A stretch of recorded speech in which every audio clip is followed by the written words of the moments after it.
Some Mercedes are equipped with a soft close trunk. That is, when you latch it, a pneumatic actuator and pump activates and the trunk continues to close. But in this case it is stopped. You can still close the trunk, it's just that you have to push down on it manually. So the first thing to do is to remove the 4 torque screws, and they are T20s.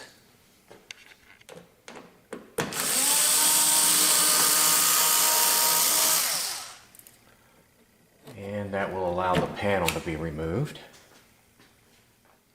Next is removing the carpeting, which this carpet is kind of hooked into these body panel rivets here. I call them rivets. So you don't really want to pull on it, you'll damage it, so you want to get your body panel tool and get up underneath here and pull it off. I disconnected the trunk light and the escape button, and that kind of exposed the actuator and everything up here. Here is your 2 attachment and alignment bolts. You might want to mark those with a felt tip pen or something so you can align them back up when you take it apart.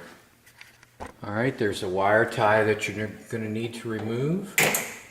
And then finally you disconnect the arm, the link arm, and you can just use a screwdriver to pry in between there. It's just a ball socket, just a ball that goes in there, ball arm I guess it's called.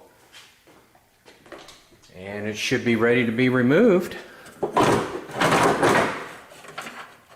And there it is. We have an electrical connector to disconnect. So I'll do that next. Alright, I have the device free, and actually the most difficult part was by myself is unhooking these connectors. Basically I took a pick, I took 2 picks, and I only needed to spread 2 of the tabs on the opposite side of each other, and it just popped right off. So my issue here is I think you can see those cracks. You can see, I see 2 of them. Let me get it centered, get the light on there. We've got 2 cracks. There's a ball bearing plugging it up, and now that it's cracked, it's allowing air to leak. So the $5 fix, so to speak, is to just epoxy the crap out of it to prevent the air from leaking. So I'll probably do that initially, and if that fails, I'll go ahead. These things, I've seen them.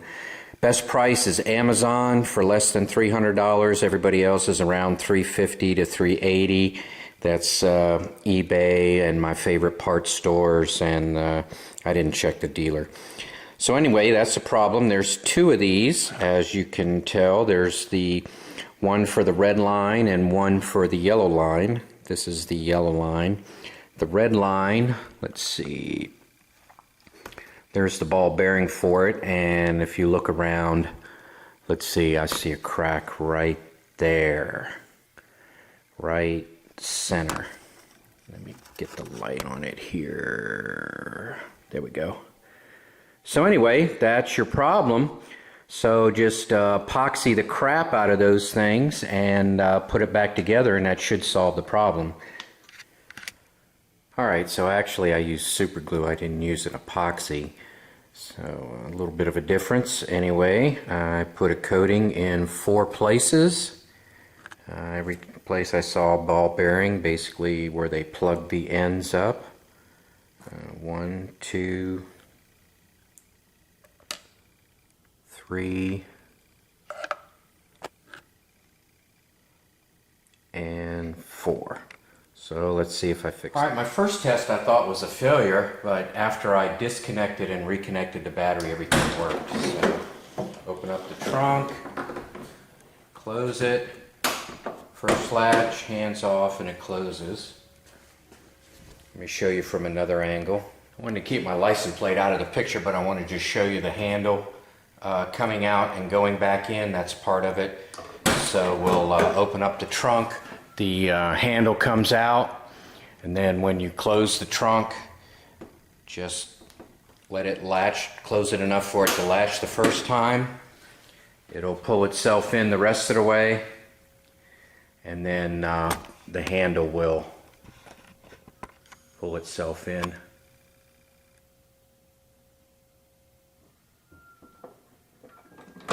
There it goes.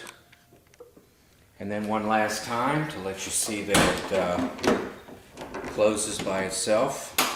There you go. And then the handle gets pulled in. Oops.